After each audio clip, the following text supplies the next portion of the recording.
we have a child, and our kid recently had a formal graduation ceremony from preschool. Yeah. Yeah, you guys are familiar with this insanity, huh? Yeah, they had little caps and gowns, and music and diplomas. Yeah, I'll give you some contrast. At my first ever graduation ceremony, some of the kids had beards and criminal records.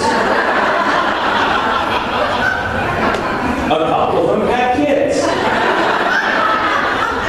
And the other parents were like, oh, look at this precious milestone for our little scholars. And I'm looking around and I'm like, the valedictorian is eating boogers. And the class president just lied down on the grass, okay? This is not an accredited institution, okay? I don't think so. But I'm like, you gotta accept where we're at. I'm like, fine, okay, let's have baby graduation. Can we also have a wedding for the cats? And grow the house plant at the bar mitzvah. My plant started pollinating. I say today it is a man, okay?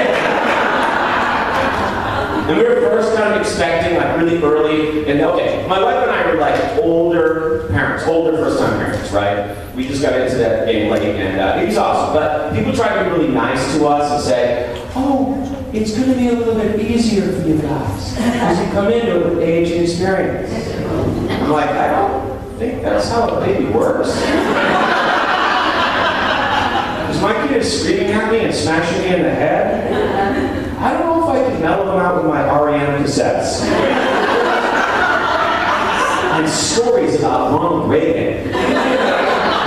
You had Pokemon, we had a Gipper. All of us comedians, like, we love acting, like, we all want to do more acting. And recently I discovered my acting range. So usually if I walk in to an audition and just grab me any day of the week off the street. Like I look like a teacher. I always hear that. I have like a teacher vibe, right? This guy's playing some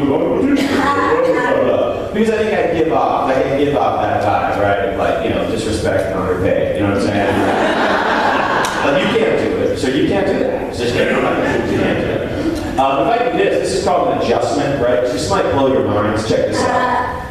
Like this. Substitute teacher. Yeah.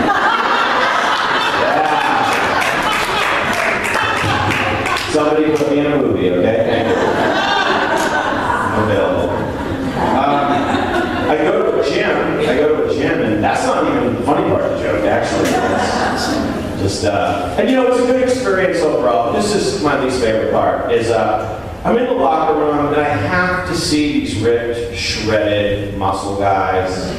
They're walking around, you know, half naked. And it's like, and then I have to compare, you know, and feel worse about myself. I'm like, okay, yeah, I get it, dude, right? It's got that, like, Ice Cube Dre corn cob thing right here, where it looks like he's never had a meal at 7-Eleven.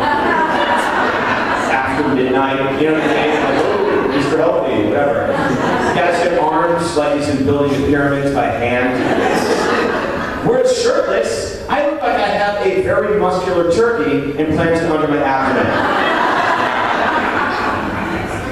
Like a really audacious drug needle, that's what I look like. That's why I love hiking. I also love hiking, man, because hiking is off the grid, right? Nobody knows where and what time you started, or how long you were sitting on a bench.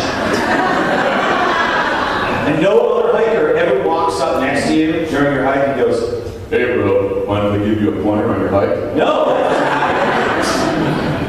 No, the only things another hiker will say to you are, is that a deer? And, whoa, this is a lot of uphill.